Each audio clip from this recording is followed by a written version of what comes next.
네, 안녕하세요. 안녕하세요. 네. 본인 소개 좀 부탁드립니다. 안녕하십니까. 더 LX 바이 솔라가드 프리미엄의 김창환 이사라고 합니다. 반갑습니다. 네, 반갑습니다. 솔라가드가 네. 브랜드가 두 개가 있던데요? 맞습니다. 네, 저렴한 것도 있고 굉장히 비싼 것도 있고. 맞습니다. 지금 담당하시는 분야가 저희는 이제 비싼 쪽에 속하죠. 네, 비싼 게 심하게 비싸던데요? 그렇죠. 가격만 들으면 좀 그럴 수 있습니다. 깜짝 놀라죠? 가장 저렴한 게 한 60만 원. 네, 그 다음이 퀀텀이라고 한 120만 원. 네, 그 다음이 한 150만 원. 네. 그 다음에 200만 원. 200. 와. 200만 원짜리 자동차용 틴팅 필름이나 네. 김삿갓? 자, 그러면 여기서 우리가 저가형과 고가형, 네, 일반 염색 필름, 네, 보통 그 세라믹 필름 네. 뭐 그런 네. 부류하고, 그 다음에 이제 증착되는 네, 금속 소재의 네. 증착 필름이 있다고 하는데, 네. 기능성 필름과 기능성 필름이 아닌 것의 차이. 예를 들어서 차 뽑으면 이제 영업사원 일명, 영업사원 틴팅이라는 게 있잖아요. 아, 우리 썬팅이라고 할까? 썬팅이 편하죠. 네, 이해하기 쉽게. 우리끼리 네. 이해해 주세요. 네. 우리 전문 용어는 틴팅이 맞습니다. 우리 구독자님들께서는 이런 걸 되게 또 민감해하세요. 하시는 분도 계세요. 네. 근데 이제 틴팅하면은 보시는 분들이 잘 못 알아들어요. 잘 모르실 수 있어요. 썬팅이라고 할게요. 이해해 주세요. 자, 그 썬팅, 영업사원 썬팅 네, 한 10만 원에서 뭐 15만 원 그 사이죠. 네. 이런 거 원가가 얼마나 되나요? 얘기하실 수 있어요? 원가는 뭐 밥 먹으면서 하면은 할 수는 있는데 지금 이 자리에서 딱 그걸 저희가 팔고 있지 않는 품목이기 때문에 그럼 제가 얘기할게요. 건축용 필름 중에서 롤로 들어오거든요. 네. 뭐든지 롤로 들어오죠. 그렇죠. 네. 네, 단위가. 네, 롤이 보통 많이 쓰는 롤이 네. 100불대예요. 원가가. 그거 가지고 한 몇 대 하죠? 그거 가지고 몇 대 합니까? 한 뭐 잘 나오면 한 10대. 거기까지만 얘기하시죠. 네. 필름 가격은 그렇다. 제가 뭐 구체적으로 말씀드리기는 어렵고요. 근데 놀라운 건 그것보다 더 싼 것도 있어요. 더 저렴한 것들. 왜 이렇게 싸냐? 네. 그 에틸렌이나 프로필렌 같은 필름에다가 네. 그냥 염료로 코팅하는 거예요. 네, 맞습니다. 그 다음에 그거보다 좀 나은 게 세라믹으로 코팅을 하는 네. 거죠. 네. 이런 것들은 지속성이 얼마나 되나요? 지속성, 그러니까 필름의 내구성과 성능의 지속성 이렇게 두 가지로 나눌 수 있을 것 같은데 뭐 사용자에 따라서 많이 편차가 있을 거예요. 그러니까 뭐 구체적으로 자동차에 했을 때 어느 정도가 되면 이게 끝난다라고 객관적인 데이터는 없고요. 제 경험에 또 빗대어서 봤을 때 일반 저가형 염료 필름들은 그 성능이 한 3개월, 길게는 한 3개월, 짧게는 몇 주만 해도 짧게 몇 주요? 네, 그러면은 제 차 아이오닉5가 네, 영업사원이 해주셨거든? 네. 저거는 6개월 됐죠. 네. 저거는 그 영업사원 수당도 박한지 네. 제 신차를 샀을 때 포인트를 또 쓰셨더라고요. 12만 원을. 12만 원짜리 한 거지. 그럼 저기에 들어간 필름은 어떤 겁니까?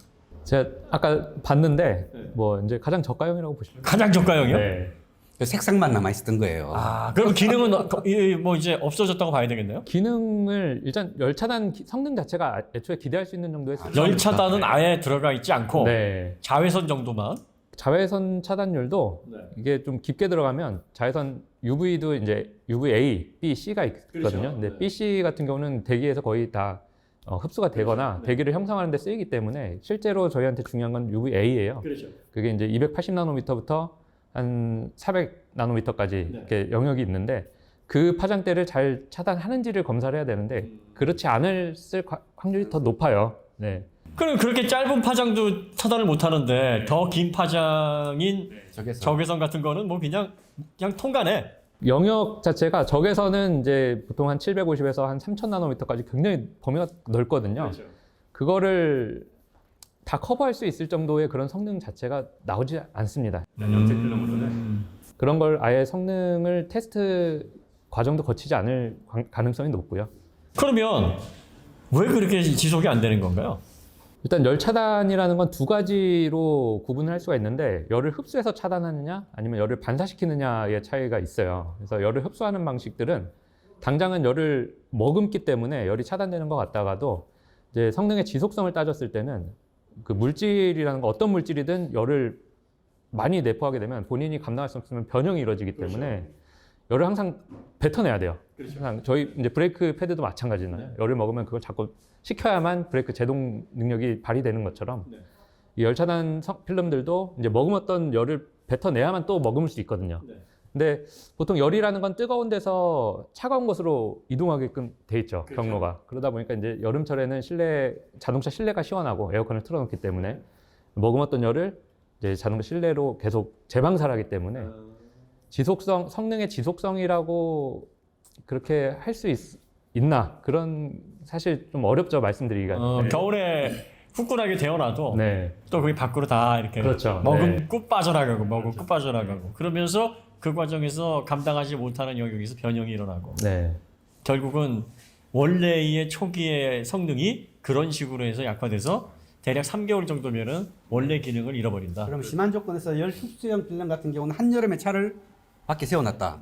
그럼 제가 열을 많이 흡수해서 스스로 하루 만에 그냥 상실할 수도 있겠네요. 수도 있죠. 근데 뭐 설마 하루 만에? 아, 할 수 있어요. 브레이크 패드도 브레이크 한 번에 그냥 망할 수 있어요. 그렇지. 네, 그럴 수 있죠. 아주 환경이 이제 극한의 상황이라면 그럴 수 있습니다. 말 잘해야 돼요. 우리가 이렇게 얘기하면 오토기어가 필름으로 하루 만에 열 변형이 일어나가지고 필름 못 쓴다고 했다. 조심하셔야 이럴 수 있어요. 됩니다. 네. 알겠습니다. 그냥 극단적인 경우다. 네, 네, 네. 그럴 수도 있다. 네. 뭐 애리조나 같이 뭐 48도, 50도 네. 올라가면 네. 그럴 수도 있겠네요. 그렇죠. 네. 그러면 결과적으로 반사를 하는 방식이 네. 기능성 필름이다. 네. 근데 반사를 100% 할 수는 없잖아요. 물론 열을 발생시키는 광선이 100%다 포함되어 있는 게 아니기 때문에 네. 비율이라는 게 있단 말이에요. 그러면 보통 영업사원이 해주는 저 필름 같은 경우에는 가시광선 투과율이 있고 또 열을 발생시키는 광선 투과율이 있는데 가시광선을 투과를 많이 안 시키면 안 시킬수록 열 투과율도 그만큼 또 비율적으로 늘어나죠. 그렇겠네요. 그러면 법규를 지키면서 저가형 필름 밝게 시공을 하게 되면은 열 차단율은 거의 없다고 봐야 되겠네요. 기대할 수가 없죠. 네, 그런 성능 자체를 기대할 수는 없을 겁니다. 그러면 필름이 잘못한 거예요? 법이 잘못한 거예요? 둘 다 잘못된 거죠. 네. 그러면 다음으로 200만 원짜리 LS 시리즈 같은 경우에는 사실 저도 뭐 스포츠카를 틴팅 시공할 때 이제 3M이나 루마 가장 상위 라인업을 하는데 저도 비슷합니다. 네, 그러면 대략적으로 제가 지불했던 가장 상한 선이 한 130, 40만 원 정도였거든요. 저는 60이었어요. 아 그래요? 네. 확실히 저랑 짠돌이. 근데 그 130만 원 정도를 주면서도 이걸 해도 되나? 뭐 이런 생각이 들었어요. 그런데 아이오닉 5에 지금 200만 원짜리를 시공을 하고 있단 말이에요. 지금 입 찢어졌어 지금. 지금 범퍼 내려갔어요. 범퍼 내려가 입 찢어져가지고 난리야 지금 막 잇몸 보이네. 제가 6개월 동안 1,600km밖에 안 타가지고 자기 버린 줄 알았다가 갑자기 저가 필름 다 걷어내고 200만 원짜리 필름이 지금 시공이 되니까 얘가 막 주체를 못 하고 있는 거예요. 저도 이런 필름 처음 써봐요. 처음 써보는데 이게 이렇게 비싼 이유가 있을 거 아니에요. 비싼 데에는 가장 우리가 기술적인 포인트로 소재가 다르냐 이걸 좀 물어보고 있거든요. 소재, 그렇죠. 소재도 다르고 이제 제조 공법도 다릅니다. 아하. 소재는 뭐가 다른가? 소재는 일반 염색 필름들이나 세라믹 계열 필름들은 말 그대로 이제 그 열차단 성능이 있다고 말하는 소위 열차단 성능이 지속성 아까 말씀을 드렸지만 그 필름이 열을 먹는 그런 성분이 있는 것들을 이제 염료화해서 그걸 필름에 색을 입히거나 그렇게 해서 이제 제조를 하게 되는데 저희 스퍼터링 필름 같은 경우는 이제 금속 성분들이 있어요. 스퍼터링이면은 증착이라는 말이잖아요. 그렇죠. 스퍼터링은 이제 이온화해서 그러니까 분자 충격을 이용해서 그 원자 단위로 쪼개서 이제 필름에 증착하는 기술을 전극을 말하는데, 이용해서? 그렇죠. 그런 기술을 들어가려면 일반적으로 이제 그 원자재 자체도 이제 금속성 필름들이나 산화물들 그런 것들이 쓰이게 되고 이제 필름 원단 자체도 이제 광학용 등급으로 들어가서 일반 필름에 비해서 한 8배 정도 단가 차이가 있습니다. 필름 원단. 광학용으로? 그러면은 사용되는 산화물이 무기물이에요? 유기물이에요? 다 무기물이고요. 네. 금속이니까. 금속? 그러면은 그 소재가 무엇이 들어가죠? 그거는 일반에 공개가 되지 않았고요. 대체적으로 저희가 교육받을 때 듣는 걸로는 금, 은, 니켈 뭐 이런 비쌀만 하네. 이게 예. 어떤 원자재가 어떤 몇 프로가 들어가는지 이런 것들은 아예 공개 자체가 돼 있어요. 교육을 받는 게 이제 본사에서 교육을 받는 그렇죠. 거죠. 그러면 본사에서 알려줄 수가 없죠. 왜냐하면 코카콜라도 배합 네, 그게 사실 배합이 중요한 거고. 그렇죠. 네. 그러면 이제 이거를 증착을 하신다 그랬는데 네, 이제 과거에는 그 이온 증착 기술이 없었으니까 가열해서 증착을 했었을 거 아니에요? 증기로 만들어서. 네, 증기로 만들어서 이게 수율이 굉장히 안 좋거든요. 진공 증발법이라고 아마 불렀을 거예요. 네, 그렇게 했었는데 수율도 안 좋고 이제 필름에 고르게 증착이 되지. 그죠? 않아요. 네, 그게 제일 문제예요. 그럼 그리고 원자재도 쓸 수 있는 원자재가 한정돼 있어요. 그렇죠. 증착이 또 안 되는 소재도 있으니까. 그러다 보니까 이제 스퍼터링 기술은 이제 70년대 이제 나사에서 그 우주 개발 프로젝트 할 때 이제 우주선에 쓸 고기능성 필름들을 제조하는 기법들이었거든요. 그런 기술들이 이제 넘어와서 이제 건축용이랑 산업용 그리고 이제 차량용 윈도우 필름을 제조하는 기술에 쓰이고 있는 거죠. 왜냐하면 우주에서는 태양열을 바로 줘. 네, 바로 받아야 되기 때문에 차단율이 엄청나게 오존층을 거치지 않은 그렇죠, 그렇죠. 생태양 빛을 네. 받아야 되니까. 우주 기술이 쓸데없는 게 없다니까. 결과적으로 생활에 다 쓰인단 말이죠. 어떤 사람들은 뭐 세금 낭비라고 하는데. 자, 그러면 중요한 건 지금 이제 이 아이오닉 5 시공을 하고 있어가지고 이렇게 말씀하시는 거랑 좀 공구 소리가 약간 좀 들리니까 그건 좀 양해를 해주시고요. 그러면 이런 소재들이 뭐 두껍게 들어가지는 않을 거 아니에요. 굉장히 얇게 들어가죠. 네, 그러면 이 LX 시리즈가 있고 네, 그 다음에 바로 밑에가 또 뭐죠? 고그, 그 밑에가 퀀텀. 퀀텀, 네, 세 가지가 이제 하이엔드 시리즈 중에서 가장 그 중에서 최상위? 네, 그 다음에 미들레인지 하위. 그리고 나서 이제 보급형이 60만 원 이렇게 구성이 되어 있는데 보급형은 그러면 이게 100% 증착 방식은 아닐 것 같은데. 하이브리드 방식을 많이 쓰고요. 그러니까 일반적으로 필름 구조는 가장 겉면에 이 긁힘 방지용 화학적 코팅이 들어가고요.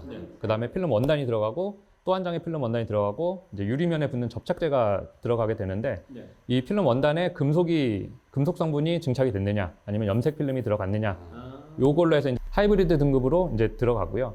그 위에 이제 퀀텀부터는 풀 스퍼터링이라 그래서 둘 다 메탈 필름이 들어가게 돼요. 두 장 다. 그 말이 되는 게 증착을 좀 두껍게 하면 할수록 수율이 떨어지거든. 그렇죠. 그러니까 좀 증착을 얇게 하면서 코팅 방식으로 두 가지 공법을 합치게 되면 단가가 많이 내려가겠네요. 수율이 좋아지니까. 그 가장 증착하기 좋은 게 이온 증착하기 좋은 게 페인트고 네.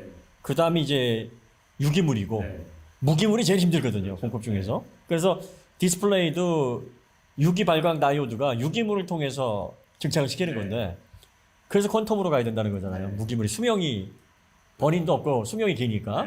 그러면 이제 무기물 방식의 증착이니까 거의 수명에 제한이 없다는 얘기 같은데 맞아요? 그렇게 보셔도 돼요. 그렇게 생각하셔도 되는데 일단 제조사에서는 품질 보증 기한을 정해두고 있습니다. 모든 건 영원한 게 없다라고 말하기 때문에 네, 수명이 뭐 반영구적이긴 합니다만 지금 시공되고 있는 LX 필름은 10년 보증을 하고 있어요. 제조사에서 저희 유통사가 하는 게 아니고. 아니 네. 영업사용용 10만 원짜리 저가형 필름도 평생 보증하던데. 평생 보증은 그거는 그냥 생각 안 하셔도 될 것 같아요. 그냥 아예 보시지 않으셔도 될 것 같아요. 평생 색이 안 빠진다는 건가요? 그 색이? 뭐가 뭘 보증하는 거예요 평생? 잘 모르겠습니다. 그거. 나중에 전화해 보시면 누구세요 할 거예요. 아 그래요? 아니 몇 개월 만에 없어진다며요. 그렇죠. 짧게는 좀 몇 주만 해도 그 성능 자체가 뭐 성능이 애초에 좀 이렇게 고성능이라고 말씀드리기도 어려운데 그나마 있는 성능도 이제 많이 빠지게 될 거고요. 그리고 한 가지 더 문제점은 그게 필름에 열을 먹어서 변형이 이루어지기 시작하면 그 안에 있는 접착제 성분이랑 이런 것들이 휘발되면서 이제 VOC 성분이라고 하죠. 그게 호흡기로 들어가면 신경계통에 좀 안 좋아요. 발암물질이라고 하죠. 네. 그런 것들을 마시게 되는 거기 때문에 애초에 안 하시는 게 좋아요, 사실은. 그러면 아예 저가형 필름은 시공을 하지 마라. 그렇게 워딩을 해야 되나요? 이왕 하는 거 그냥. 그러니까 네. 득보다 실이 더 많을 거다. 그렇죠. 그게 정확할 것 같네요. 그러니까 어차피 다름이지 이게 뭐 맞고 틀리고 차이는 아니고요. 네, 어떤 거는 그런 점이 있고 어떤 특성을 갖고 있고 이런 차이이고요. 그 필름이 나쁘다고 말하기는 좀 어렵고요. 뭐 나쁘다고 얘기하시는데. 제가 말을 그렇게 하고 있었나요? 프라이버시 위주로만 생각하시면 하시되 네. 그 외의 어떤 기능이나 뭐 이런 걸 생각하면 할 필요는 없다. 이렇게 그러니까 말씀하시는 거죠. 내가 차에서 무슨 짓을 하는지 외부에 알리고 싶지 않다. 적에게 나의 행동을 알리고 싶지 않다라고 하는 데 의미가 있으나 뭐 열을 차단하거나 뭐 기능성을 생각하거나 하지는 말아라. 그리고 그게 맞을 것 같아요. 오래 사용하게 되면 네. 아마 신체적으로 네. 호흡기계통에 안 좋은 영향을 미칠 가능성이 높다. 네. 이런 말씀하시는 거죠? 그리고 이제 그 시력에도 안 좋아요. 네, 이게 변색이 되기 시작하면은 이제 빛에 산란되면서 안경도 저희가 수명이 있잖아요. 네. 그런 식으로 이제 눈에도 안 좋은 영향을 끼치기 때문에 아예 안 하시는 게 낫죠. 하긴 왜 한 몇 년 지나서 사용하다 보면 긁히잖아요. 막 이렇게 그렇죠, 실내에서 그렇죠. 긁히고. 네. 그래서 그 유리만 다시 틴팅을 하러 가도 색깔이 다를 수 있으니 앞뒤를 같이 하세요. 아니면 양옆을 같이 하세요. 이렇게 말을 많이 하거든요. 왜냐면 이왕 하는 거 네. 한 판이라도 더 하시라. 그렇지. 그게 돈이 되니까. 아니 뭐 색 다르면 어때요? 상관없지. 그거 그냥 상술이야 상술. 스포트링은 그렇게 색 변질이 없다는 얘기죠. 왜냐면 무기물 증착이면은 이론상으로 변형이 안 돼야 되거든요. 그리고 그거는 일단 붙어서 유리하고 필름 사이에 증착해서 붙는 거잖아요. 그러면 그게 소재 자체가 달아 없어지는 건 아니니까. 그러니까 이게 열의 변형이 일어나서 코팅된 염료층과 같이 산화돼서 없어지는 층이 아니거든요. 그러면 이제 과연 이런 것들이 어느 정도 기능성을 하느냐 이제 이게 문제예요. 네. 예를 들어서 이제 우리가 틴팅 관련된 법규를 보면 전면은 가시광선 투과율이 70%를 유지해야 된다. 그러니까 70% 가시광선을 투과를 시켜서 내부를 잘 볼 수 있어야 되고 밖에서도 시야 식별을 해야 된다. 솔라가드 LS 같은 경우에는 법규를 지키는 70% 가시광선을 투과하는 제품. 그러면 70-2% 정도 써야지 아마 달성이 될 거예요. 그럼 몇 퍼센트가 나오나요? TSER 이게 총 태양 에너지 차단율이라고 하는데 열 차단율이라고 하면 의미가 좀 안 맞고요. 그 태양 복사 에너지를 얼만큼 차단하느냐 그리고 그 차단하는 능력이 얼만큼 지속성이 있느냐라고 판단하는 기준은 TSER만 보시면 되고요. 그 TSER이 55%. TSER이라 그랬는데 이 TSER이 뭔가요? 토탈 솔라 에너지 리젝티드라 그래서 그 태양 에너지라는 게 이제 열을 포함하고 있는 에너지 파장대 에너지도 있고 그렇지 않은 것도 있고 뭐 인체에 무해하거나 이제 실내 내장에 또 유해한 그런 파장들이 있을 수 있는데 여러 가지 그 태양 에너지에는 모든 게 섞여 있어요. 그것 중에서 이제 필요로 하지 않는 것들 실제로 이제 차 안에서 저희가 필요한 영역들은 가시광선이거든요. 앞을 봐야 되기 때문에 유리를 사용하는 거고 그만큼 유리를 사용함으로써 손해보는 게 굉장히 많아요. 뭐 여러 가지 이제 불필요한 에너지를 받다 보면 그걸 또 상쇄하기 위해서 우리가 에너지를 더 써야 되고 여러 가지 문제들이 많은데 그 TSER이라는 건 우리에게 불필요한 에너지를 얼만큼 차단하느냐 그게 이제 맹점이라고 보시면 됩니다. 그럼 TSER의 시험 성적을 관할하는 단체가 있을 텐데 어떤 단체가 가장 공신력이 있나요? 국제기관은 ISO고요. 그 국내에서는 KS 인증이 있어요. 근데 그 인증 전에 이 TSER을 어떤 방식으로 측정하고 어떤 소프트웨어를 이용해서 측정하느냐가 더 중요해요, 사실.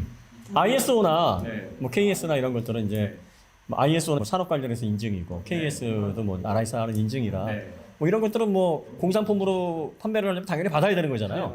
다른 제품들도 다 그런 걸 받잖아요. 네. 그럼 솔라가드만의 특화된 인증 제도, 확실하게 신뢰할 수 있는 인증 관련된 증빙 자료가 뭐가 있나요? 그게 이제 저희 스펙표를 보면 수치가 어떤 방법을 통해서 측정이 됐는지가 사실 더 중요해요. 그 밑에 이제 다 저희가 코멘트를 해놨는데, 이제 TSER, 그러니까 IWFA라 그래서 이제 국제 윈도우 필름 협회라고 있어요, 미국에. 건설 관련된 자재 관련해서 맞습니다. 많이 인증하는 단체 아닌가요? 국제 윈도우 필름 협회는 건축용과 차량용 이제 테스트 방법론을 규정을 해요. 그러니까 NFRC 방법론이라 그래서 국립창호인증위원회라는 단체거든요. 여기는 이제 창호 관련된 제품들, 이제 윈도우 필름뿐만 아니라 뭐 커튼이라든가 뭐 우드, PVC 뭐 이런 소재들을 다 이제 창호 관련된 제품들의 성능 테스트를 하는 기관인데 여기서 테스트 절차를 마련을 해요. 이 기관에서 이제 윈도우 필름은 차량용 윈도우 필름은 몇 미리 두께의 유리에 부착해서 어떤 파장대의 태양 에너지를 조사하고 몇 시부터 몇 시까지 측정을 해야 되고 뭐 습도, 온도 어떻게 설정해야 되고 이런 것들 다 테스트 방법을 규정을 합니다. 요 기준에 의거해서 실험을 진행했는지 그리고 이렇게 나온 데이터를 가지고 어떤 소프트웨어를 이용해서 계산을 했는지 이게 굉장히 중요한데 소프트웨어는 일단 LBNL이라 그래서 그 로렌스 버클리 국립연구소라는 데가 있어요. 거기서 윈도우 소프트웨어를 이용하고 있는데 그 쉽게 예를 들어서 이제 그 뭐 측정을 하는데 달리기 측정을 하는데 아이폰 초시계로 쟀는지 갤럭시로 했는지 뭐 위성 그걸로 했는지 뭐 이런 차이들이 있을 거 아니에요. 측정하는 그 기계들이나 소프트웨어마다 이제 차이가 조금씩 있을 거란 말이죠. 그런 것들을 이제 규정을 정확히 하지 않으면 얘 다르고 쟤 다르고 그러면 기준이 다르면 그거를 객관적으로 비교할 수 있는 수치가 안 되기 때문에 우리 저 전기 자동차 정비할 때도 마찬가지죠. 그렇죠. 네, 뭐 WLTP라든가 국내 환경부 인증 기준이나 이 기준이 명확해야만 이 필름의 성능을 객관적으로 비교할 수 있게 되는데 저희 필름들은 일단 그 국제 윈도우 필름 협회에서 규정하는 대로 절차대로 모든 성능을 그렇게 그 도출을 하고요. 그러니까 피크 측정이 아니라 구간 측정이고, 네. 그다음에 공식력 있는 다양한 방식의 기구들과 소프트웨어를 사용해서 그렇죠. 총괄적으로 평균값을 낸 시험 성적서다. 그렇죠. 그러면 이제 일부 업체들에서 시험 성적서 뭐 99.9% 해가지고 나오는 거 있어요. 열 적외선 차단율 뭐 이런 수치들이 대부분 네. 이런 것들은 수치가 어떤 겁니까? 일단 그런 수치들에는 그 성능을 측정하는 범위 자체가 좀 한정돼 있고요. 전 범위를 테스트하는 게 아니고 범위 자체가 굉장히 유리한 쪽으로 측정할 수 있을 법하게 얼마든지 축소가 되고요. 네. 그리고 성능의 지속성을 판단하기가 어려워요. 상식적으로 200만 원짜리가 55%를 차단한다고 하는데 10만 원짜리가 100%를 차단하는 게 말이 되나? 전혀 말이 안 되죠. 네. 그러면 속된 말로 사기 아니에요, 그거? 그죠? 좀 네. 그럴 수 있죠. 그렇게 생각하실 수 있죠. 아니 10만 원짜리가 어떻게 200만 원짜리보다 그렇죠. 누가 사기 치는 거지? 가시광선을 잘 투과를 시킨다 그러면 다른 광선들도 투과가 되잖아요. 되는 게 원칙이겠죠, 네, 보통. 예, 예. 가시광선은 투과를 시키고 다른 광선들은 말하자면 이게 SCR처럼 선택적 촉매 환원처럼. 맞습니다. 근데 이게 어려운 개념이 아닌 게 뭐냐면 LCD가 그런 원리거든요. LCD가 그 세 개의 그 화소 네. 요걸 가지고서는 빛을 어떻게 굴절을 시키느냐에 따라서 컬러 필터에서 반응을 해서 색을 내는데 빛에는 파장이라는 게 있어요. 그렇죠. 그 파장 대역이 있어서 요 파장을 어떤 건 반사시키고 어떤 건 통과시키고 네.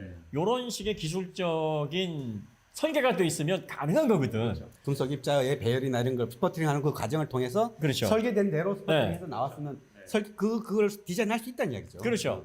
그런데 또 이게 말이 쉽지 무슨 뭐 콩나물에서 상한 줄기 뽑는 것도 아니고 네. 빛에서 파장을 구분을 해서 쓸데없는 건 반사시키고 네. 필요한 건 집어넣고 네. 이런 것들을 설계를 하고 제작을 한다라는 건 정말 어려운 그렇죠. 네. 공법이라고 할 수 있어요. 그러면 이제 공정을 좀 이렇게 설명을 해주시면 일단 스퍼터링 기술을 이게 저희 고객들한테 이해를 시키기가 굉장히 어려워서 저희도 애를 먹고 있는 부분들인데 뭐 말씀을 드려도 다 이해하시겠죠? 그럼요. 뭐 오토교 구독자. 오토교 구독자분들은 그냥 모른다고 죽는 소리 하셔도 다 하셔요. 그래요? 네, 그냥 마음껏 하셔도 됩니다. 알겠습니다. 일단 간략하게 설명을 드리면 그 진공 챔버가 있고요. 그 진공 챔버 위쪽에는 이제 필름이 원단이 지나가도록 세팅을 하고 그러면 전체가 네. 이제 윤정기 같은 크기겠네요. 그렇죠. 지금 이 공간을 거의 가득 채울 정도의 그렇죠. 증경 챔버까지 들어가면 아마 이거보다 더 클 거예요. 그렇죠. 예. 거기에 이제 필름 원단이 설정이 되고 그 아래쪽에는 이제 필름 원단에 증착하고 싶은 타겟 물질들을 이제 세팅을 하게 됩니다. 그렇죠. 거기에 이제 금속물이라든가 산화물들 네. 뭐 그런 것들을 설정을 하고 이제 원단이 지나가는 쪽은 플러스 전화를 띄게 하고 네. 이제 그 타겟 물질이 있는 쪽은 마이너스 전화를 띄게 한 상태에서 알곤가스를 주입을 하거든요. 그러니까 알곤가스는 이제 타겟을 때리는 스퍼터링의 도구라고 이해하시면 좋을 것 같고요. 불활성 기체이기 때문에 그 자체로는 어떤 뭐 화학적 그 반응이 없기 때문에 안정된 상태잖아요. 근데 이제 그런 불활성 기체가 네. 타겟을 때릴 때 네. 이 필요한 입자들, 네. 그 산화물 외에 불순물도 같이 때리잖아요. 같이 때리죠. 이런 문제는 어떻게 해결하십니까? 이제 그 원자재의 순도를 높이는 방법밖에 없어요. 그러니까 최대한 불순물이 섞이지 그렇죠. 않도록. 네. 그럼 이제 거기서 생기는 불순물의 오차 범위가 있어서 네. 요 정도까지는 양품이다 아니다 그렇죠. 기준이 있겠네요. 네. 이제 상고방 그룹 내에서 그 원자재를 굉장히 철저하게 관리를 하고 있어요. 그 원자재 등급이나 이런 것들을 철저하게 관리를 하고 있고 이제 알곤가스를 그 주입한 상태에서 에너지를 가하게 되면 이온화가 되죠. 그렇죠. 이온화가 됐을 때 이제 그 질량이 큰 이제 원자 핵이 마이너스 전화 쪽으로 이끌리게 되면서 타겟을 때리고 그때 분자 충격으로 인해서 타겟 물질이 그렇죠. 그래서 위에서 플러스를 걸어주니까 이 플러스 핵이 밑으로 팍 때리면서 그렇죠. 가로를 확 올리는구나. 이렇게 정전기로 딱 달아붙는 거야. 아, 무슨 말인지 알겠어요. 네. 그런 식으로 해가지고 이제 타겟에 맞게 충격을 주면 그 입자들만 쫙 붙고 그렇죠, 다음 그렇죠. 입자 붙고 그렇죠, 그런 식으로 그렇죠. 붙는 거예요. 네, 네. 근데 이게 이온 증착 방식이 생기면서 수율이 좀 많이 올라갔는데 예전에 막 가열해서 하는 거는 여기 막 이렇게 두껍게 붙고 여기는 그렇죠, 얇게 그렇죠, 붙고 그렇죠. 여기는 안 붙고 막 그렇죠. 이런 문제가 생겼단 말이죠.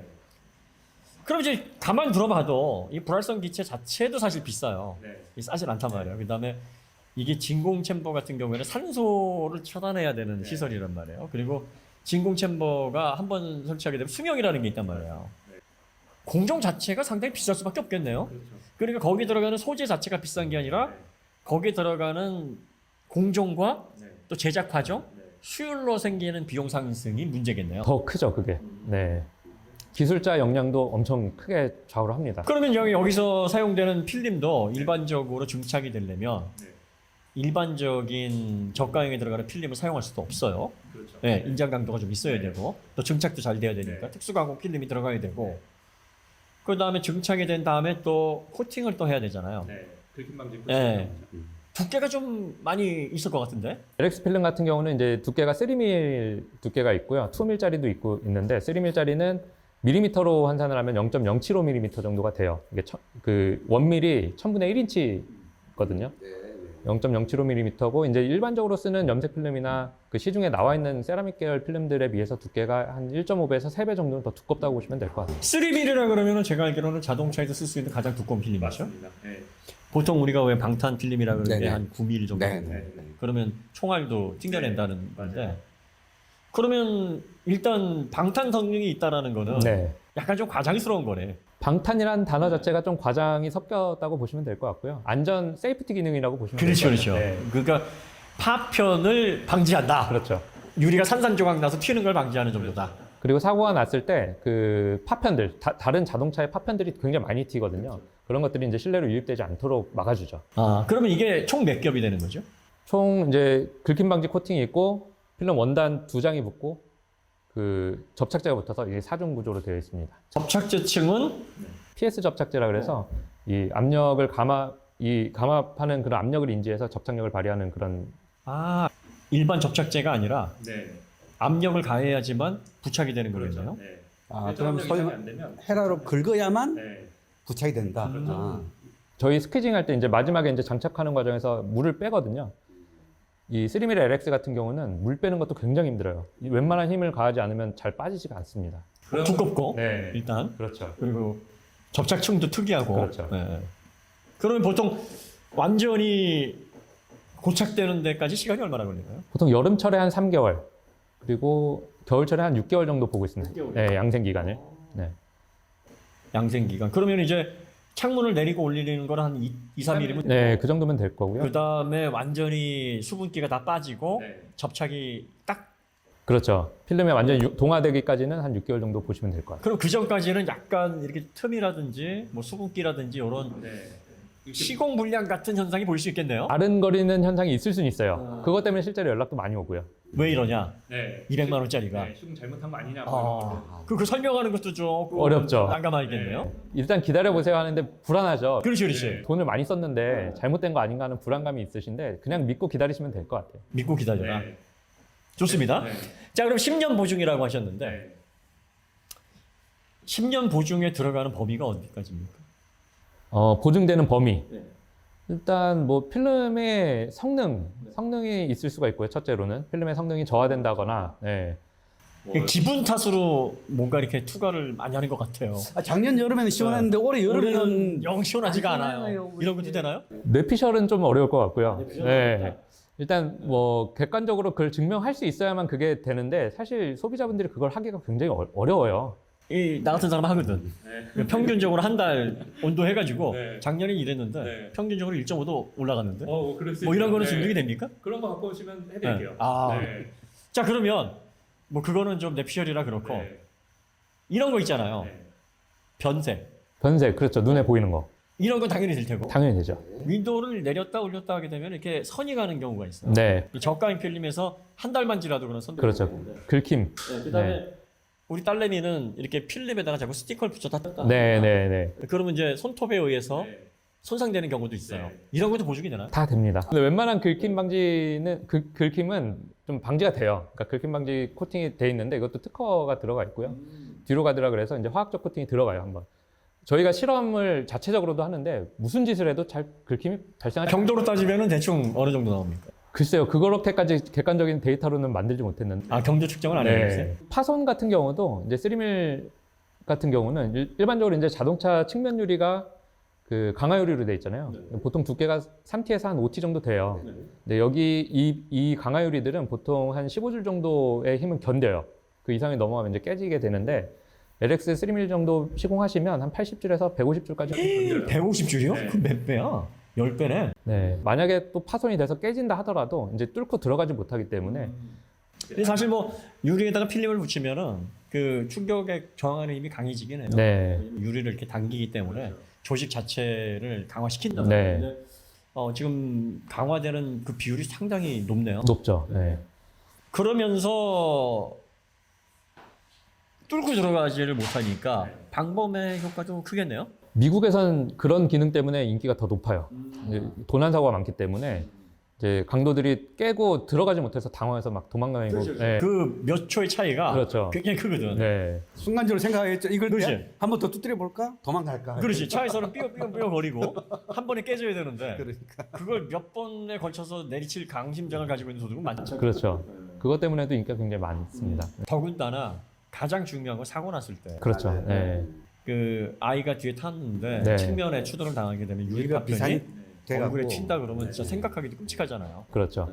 이게 실제로 저희 LX 고객들이 그 사고 나서 이렇게 제보해 주시는 거 되게 많아요. 그러니까 시공점들한테 LX 때문에 사고 났지만 다치지 않았다 이런 제보들 사진들도 많이 보내주시고 최근에 BMW 차량에도 측면에 이렇게 충돌이 발생했는데 유리까지 먹었거든요. 운전석 유리까지 깨졌죠. 깨졌는데 이제 그 유리 파편이라든가 다른 자동차 파편들이 안으로 들어가지 않아서 가족들이 안전했다라는 경험담 같은 것도 많이 공유해 주세요.